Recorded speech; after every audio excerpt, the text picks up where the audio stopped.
So everybody's heard about it. Everybody's talking about it. YouTube banning gun videos. Why? That's the big question. That's the big, what were you thinking, YouTube?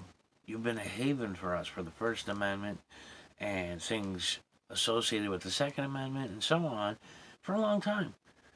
Why? Now, I know I'm personally guilty of seeing some videos where I'm like, why is this on here? Kids can see this. But there are a lot of good videos that teach people proper gun maintenance, proper gun handling, just in general, how to take care of a weapon. Nothing harmful at all. You're going to ban this? Now, as far as I'm aware, you're going to be banning, all civilian videos. The only gun videos you're going to allow are those related to police and those related to films, movies, TV shows, what have you.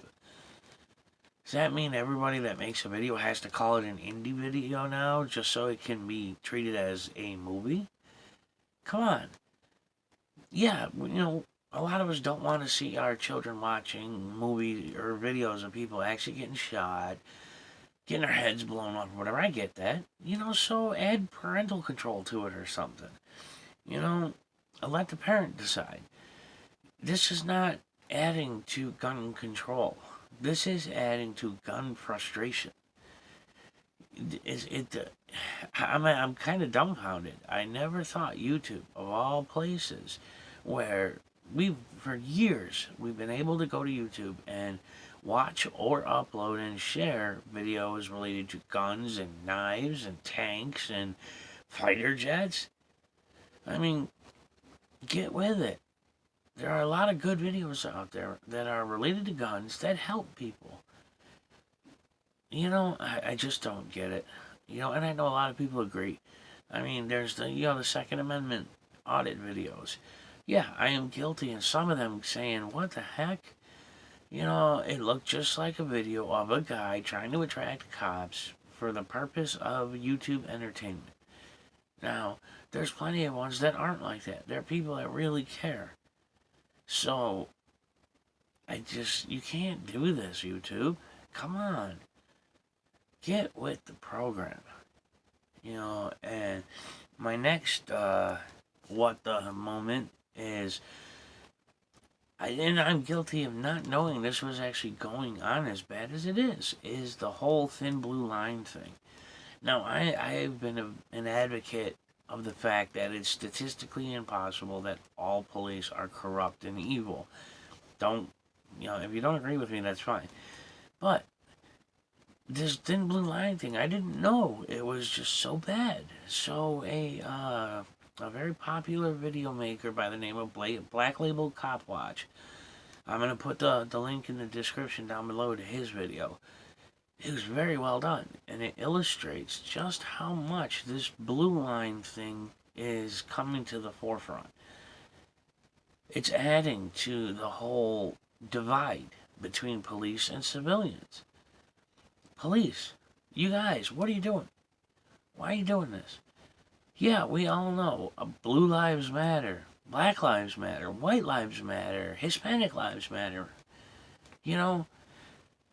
It's fine to support your fellow cops. It's wrong to shove your propaganda in people's face and say you must accept this. Now, BLACKLAB3L COPWATCH himself, he pointed out that some police, not all, but some, are desecrating the U.S. flag. That's blasphemy. I mean, I can't think of a better word. That's the equivalent of somebody taking it out and burning it. Many people fought long and hard for that flag. Wars going back to the 1700s and to the original flags with the 13 colonies and all that. You do not desecrate the U.S. flag. You do not modify it to suit your needs. No, you don't do that.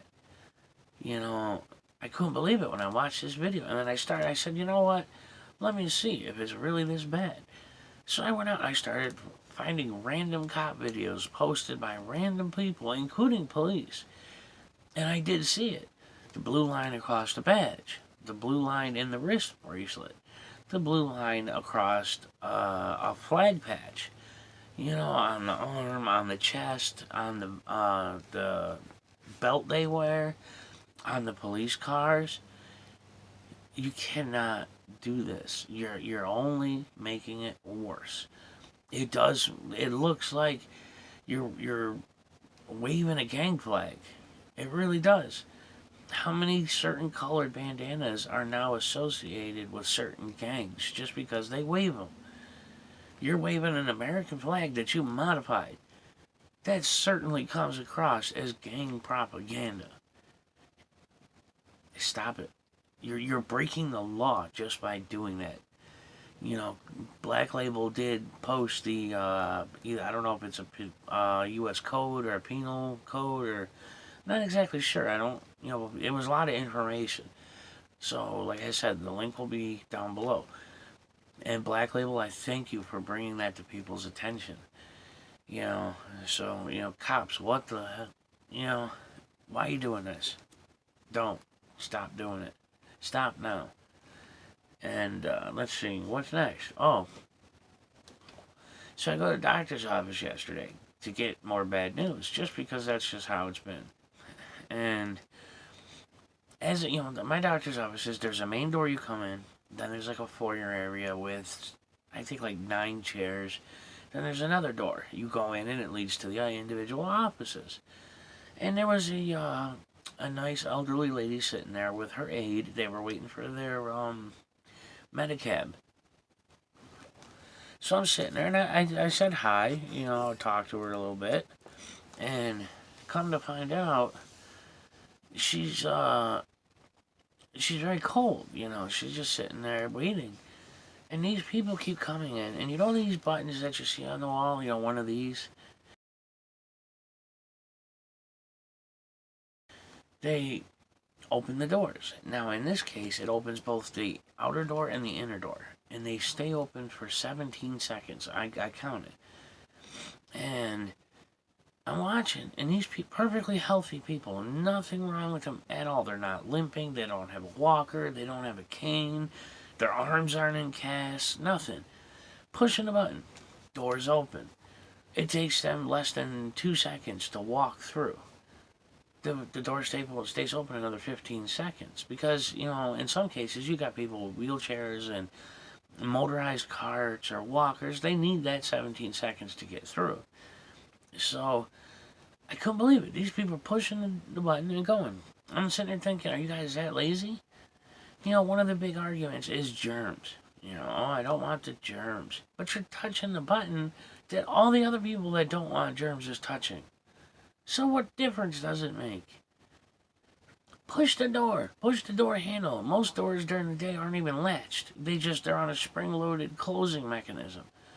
But all you gotta do is lean against it and the door opens. Stop.